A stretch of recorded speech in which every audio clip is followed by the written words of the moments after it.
കേരള ചലച്ചിത്ര academy chairman പദവി വഹിക്കുന്ന വ്യക്തി പ്രേംകുമാറാണ്.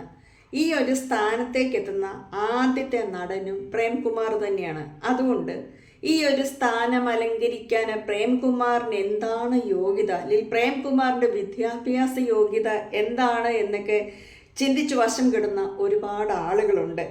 അപ്പോൾ പ്രേംകുമാറിൻ്റെ നിലവിലുള്ള പല സമീപനങ്ങളും നിലപാടുകളുമാണ് ഈ ഒരു തലത്തിലേക്ക് അദ്ദേഹത്തെ കൊണ്ടുവന്നെത്തിച്ചത്. ചെമ്പഴന്തി ശ്രീനാരായണ കോളേജിൽ നിന്ന് തൻ്റെ സൈക്കോളജി ബിരുദം നേടിയ പ്രേംകുമാർ പിന്നീട് കോഴിക്കോട് സർവകലാശാലയുടെ സ്കൂൾ ഓഫ് ഡ്രാമയിൽ നിന്ന് തിയേറ്ററിൽ 1ാം റാങ്കും ഗോൾഡ് മെഡലുമായിട്ട് ബിരുദം നേടിയ വ്യക്തിയാണ്. മാത്രമല്ല 1ാം റാങ്ക് സ്വന്തമാക്കിയ കുറച്ചേറെ നടന്മാരുകൂടെ മലയാളത്തിലുണ്ട്. അവരാരൊക്കെയാണ് നമുക്ക് നോക്കാം.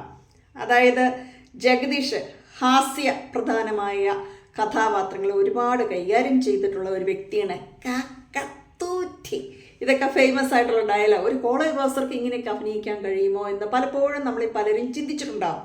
അപ്പോൾ നമ്മുടെ ജഗദീഷ് തിരുവനന്തപുരം നാലാഞ്ചിറ മാർ ഇവാനിയസ് കോളേജിൽ നിന്ന് MCom ബിരുദം നേടിയപ്പോൾ കേരള സർവകലാശാലയിലെ 1ാം റാങ്കുകാരനായിരുന്നു.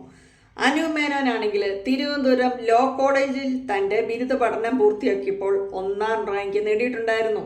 അതുപോലെ നമുക്കറിയാം മമ്മൂട്ടിയും LB വിദ്യാഭ്യാസ യോഗ്യത നേടിയ ഒരു വ്യക്തിയാണ്. ഇന്ദ്രജിത്ത് തിരുനെൽവേലി സർദാർ കോളേജിൽ നിന്നാണ് BTech പഠനം പൂർത്തിയാക്കുകയും ബിരുദം നേടുകയും ചെയ്തത്. ആറ്റിങ്ങൽ ഗവൺമെൻറ് ITIയിൽ നിന്നാണ് mechanical diploma course Suraj Venjaramoodu പൂർത്തിയാക്കിയത്. അതുപോലെ നമ്മുടെയൊക്കെ പ്രിയങ്കരനായ മോഹൻലാൽ BCom ബിരുദധാരിയാണ്. BCom എന്ന് പറയുമ്പോൾ ഇപ്പം നമ്മൾ ചിലപ്പോൾ ചിന്തിക്കുമോ BComോ, അങ്ങനെയല്ല, പണ്ടത്തെ BCom ആണെന്ന് ചിന്തിക്കണം. പലർക്കും ഈ പണ്ടത്തെ 10ാം ക്ലാസ് എന്ന് പറയുമ്പോൾ ഇപ്പോഴത്തെ ആളുകൾ 10ാം ക്ലാസ് ഉള്ളു നീക്കുക, അതായത് ഇന്നത്തെ 10ാം ക്ലാസ് ഒന്നും അല്ല പണ്ടത്തെ 10ാം ക്ലാസ്. അതുപോലെ കൃത്യമായിട്ട് നമ്മൾ ഉൾക്കൊള്ളുക. അതുപോലെ അദ്ദേഹം തിരുവനന്തപുരം MG കോളേജിൽ നിന്നാണ് ബിരുദം നേടിയതും. മമ്മൂട്ടി വക്കീലായിരുന്നു എന്ന് നമുക്കറിയാം. എറണാകുളം ഗവൺമെൻറ് ലോ കോളേജിൽ നിന്നാണ് മമ്മൂട്ടി വിദ്യാഭ്യാസം പൂർത്തിയാക്കിയത്.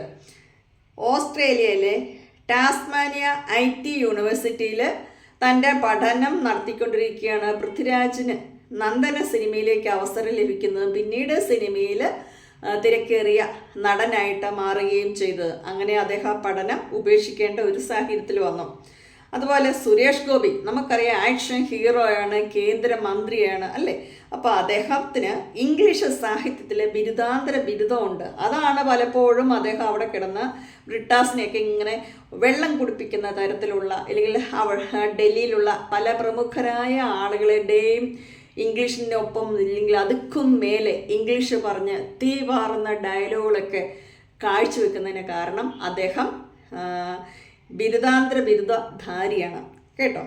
അതുപോലെ അദ്ദേഹം തൻ്റെ പഠനം കൊല്ലം ഫാത്തിമ മാതാ നാഷണൽ കോളേജിലാണ് നടത്തിയത്.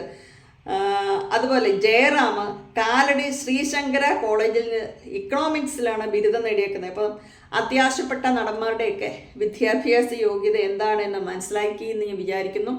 അപ്പം രഞ്ജിത്ത് എന്നുള്ള ഒരു വ്യക്തി ആയിരുന്നു ചലച്ചിത്ര അക്കാദമി സ്ഥാനത്തുണ്ടായിരുന്നത്. അദ്ദേഹം മറ്റു ചില ആരോപണങ്ങളിൽപ്പെട്ട് ആ സ്ഥാനത്ത് നിന്ന്, പ്രത്യേകിച്ച് സ്ത്രീ വിഷയവുമായിട്ട് ബന്ധപ്പെട്ട ചില ആരോപണങ്ങളിൽ കുടുങ്ങി ആ സ്ഥാനം രാജിവെച്ചപ്പോഴാണ് പ്രേംകുമാർ തൽസ്ഥാനത്തേക്ക് വന്നത്. അപ്പം അദ്ദേഹം പറയുന്നത് ചില സീരിയലുകളൊക്കെ എൻഡോസൾഫാൻ പോലെ മാരകമാണ്, ഇത് സമൂഹത്തെ, കുട്ടികളെ വഴിതെറ്റിക്കുന്നു, പലപ്പോഴും വളരെ മാരകമായ ചില ആശയങ്ങൾ, അതായത് അമ്മായിയും പോര്, കുടുംബകലഹം ഉണ്ടാക്കൽ, ഏഷണി, പരദൂഷണം, ഇല്ലെങ്കിൽ സൂത്രത്തിൽ കൊലപാതകം നടത്തുക, അവിഹിത ബന്ധങ്ങൾ, ഇങ്ങനെയുള്ള കാര്യങ്ങളൊക്കെ പ്രോത്സാഹിപ്പിക്കുന്ന തരത്തിലുള്ള ചില സീരിയലുകളാണ് ഇന്ന് നടമാടുന്നത്.